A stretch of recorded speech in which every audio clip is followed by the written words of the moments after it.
Oi, eu sou a Priscila, sou advogada do Arum e vim aqui hoje conversar com vocês a respeito das diferenças entre guarda, convivência e moradia de filho menor. É uma confusão bastante comum que as pessoas fazem e eu vim aqui para conversar sobre isso. A guarda no direito brasileiro, ela é uma mistura de dever e de direito dos pais em relação aos filhos.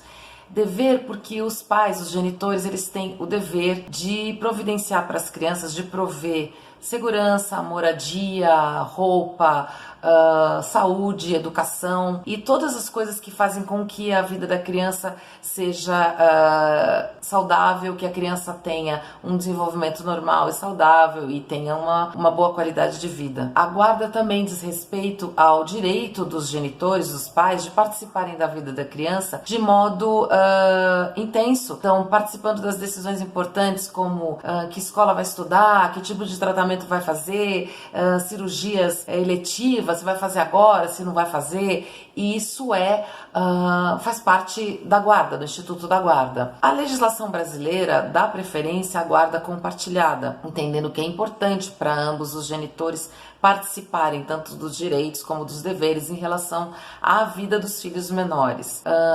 Então, assim, numa briga, um juiz provavelmente vai decidir pela guarda compartilhada. A guarda unilateral, que é aquela que é de apenas um dos genitores, ela é exceção na nossa legislação. Ela acontece quando o outro genitor oferece risco à saúde, à segurança da criança, não consegue prover essa saúde, educação, segurança, moradia e coloca, na verdade, a saúde e segurança da criança em risco. Então, aquele genitor usuário de drogas, ou que bebe muito, ou que dirige de forma irresponsável com a criança no carro, que não fornece alimentação adequada, essencial à saúde, remédios, não leva a pronto-socorro quando necessário. Quando se prova isso, muito provavelmente esse genitor vai perder a guarda em favor do outro genitor, que pode ser que tenha a guarda unilateral, sim. A guarda unilateral também pode acontecer quando os pais entram em acordo e resolvem que é melhor que a criança fique sob a guarda de apenas um deles, aí a guarda unilateral. Existe jurisprudência que determina que a guarda compartilhada pode acontecer mesmo que os genitores morem em estados diferentes, por exemplo, em cidades diferentes. Existe uma corrente de jurisprudência que diz que a guarda compartilhada pode acontecer mesmo que cada um dos pais more em estados diferentes, em um estado diferente. Um mora aqui em São Paulo, outro mora no Pará, por exemplo. Essa corrente jurisprudencial diz que isso pode acontecer por meio de videochamadas, de telefonemas, de computador. Mas existe uma corrente jurisprudencial contrária e nós vimos que essa tem sido a dominante, ou seja, é muito difícil que se estabeleça uma guarda compartilhada para genitores que moram muito longe um do outro e a criança mora apenas com um deles, obviamente. Então, assim, a guarda compartilhada normalmente ela acontece com genitores morando na mesma cidade, onde ou próximo, que possa haver aí uma convivência, uma troca maior. E é isso.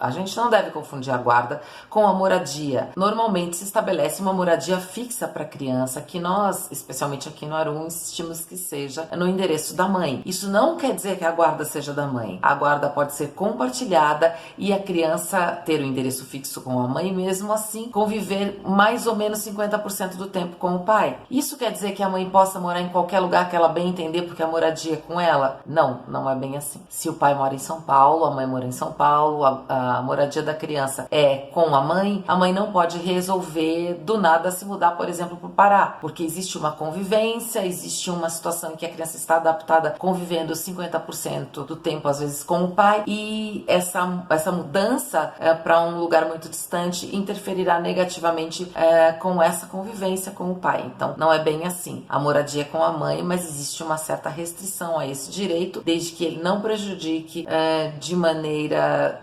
não boa para a criança essa convivência com outro genitor. Por que isso tudo? Porque o que se estabelece em direito de família é que se atende ao melhor interesse do menor. Então, sempre é visto o melhor interesse do menor nesse estabelecimento das situações dos pais. Agora, falando então, logicamente, de convivência, a convivência é o tempo que cada genitor passa com aquela criança. Então, pode se estabelecer num acordo que a criança passe metade do tempo com cada genitor, mesmo que a guarda seja unilateral da mãe, mesmo que a moradia seja no endereço da mãe, pode-se estabelecer que a convivência é: a criança fica 2 vezes por semana, ela pernoita com o pai, metade das férias é com o pai, metade com a mãe, o Natal é com um, o Ano Novo é com outro e assim por diante. Então, não significa que a criança, por haver guarda unilateral da mãe e morar com a mãe, não vá ter a convivência de 50% do tempo com o pai. Alguns pais tentam que a convivência,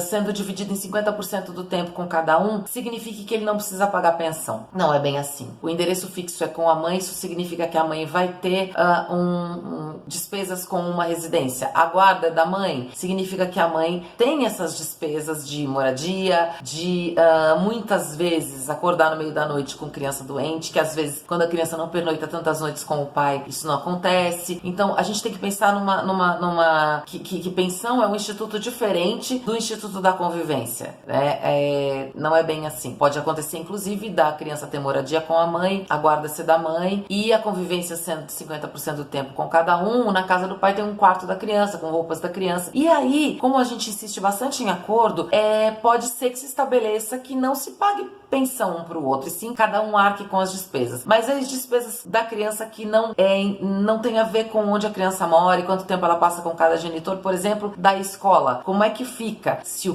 pai ganha muito mais que a mãe e a criança fica 50% do tempo com cada um? Como é que fica o pagamento da escola, que não tem a ver com a divisão de tempo? Aí o que se estabelece normalmente é que o pai pague essa despesa na proporção de que cada um ganha, né? O pai ganha muito mais, ele paga muito mais da escola do que a mãe. Mas aqui eu já tô entrando em pensão e eu não vou falar disso hoje. Eu tô falando de convivência. Então, o regime de convivência pode ser em um acordo estabelecido da forma como as partes melhor entenderem, desde que respeitados os horários, as exigências e o conforto da criança. Então, a convivência não deve interferir com o horário de sono, com o horário de escola, com lazer, com outras situações da criança. A convivência tem que respeitar isso também. A convivência com crianças muito pequenas, então bebês, por exemplo, que ainda mamam, ela precisa ser estabelecida de modo a aumentar gradualmente, porque uma criança muito pequena tem necessidade de estar com a mãe muito mais do que uma criança maior. Então, por força da amamentação, ou mesmo que não seja amamentada, por força daquele vínculo que inicialmente acontece com a mãe, necessidade da criança da mãe é maior,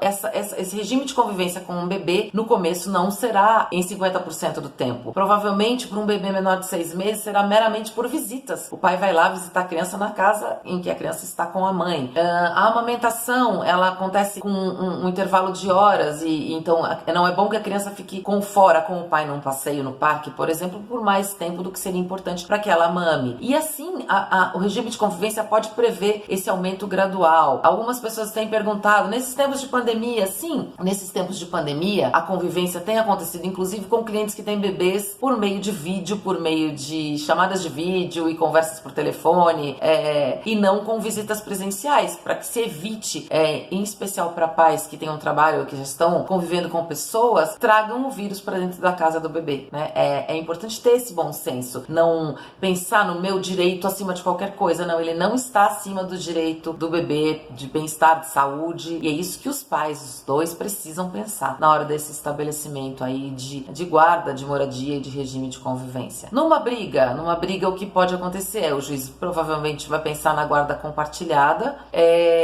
Existe um mito de que quando os pais não conseguem se comunicar, a guarda compartilhada é inviável, mas eu tenho visto decisões onde juízes dizem: vocês que aprendam a se comunicar e dão a guarda compartilhada para que as decisões sejam tomadas em conjunto, e mesmo assim os pais têm alguma dificuldade aí na comunicação. Eu particularmente não gosto muito dessa decisão, porque as situações em que a guarda compartilhada para pais que não se comunicam entrava a vida da criança. Então há necessidade, por exemplo, por bullying, de mudar de escola, e o pai diz não e a mãe diz sim, o pai diz não e a mãe diz sim, a guarda compartilhada. Isso é bastante complicado. Então, para casos de não haver comunicação, eu entendo que a guarda unilateral ela é imperativa, é importantíssima.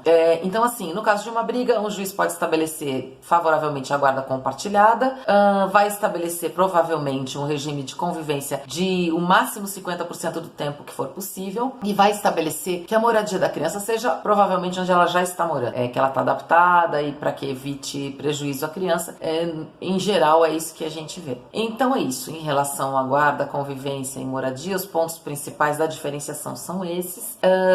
Vou deixar aqui nas informações do vídeo o link para quem quiser adquirir o livro que eu escrevi com a minha parceira, a psicóloga Simone Cortez, o pequeno manual não técnico de acordo de divórcio para mulheres, visando o protagonismo das mulheres nessa situação de precisar se divorciar, para que você possa bolar aí o seu esboço de acordo, levar para o seu futuro ex ou para a sua advogada de confiança e possa seguir aí com essa proposta de acordo da forma mais pacífica e benéfica possível. Se você gostou do vídeo, curta e se inscreva no canal e divulgue, compartilhe, tá bom?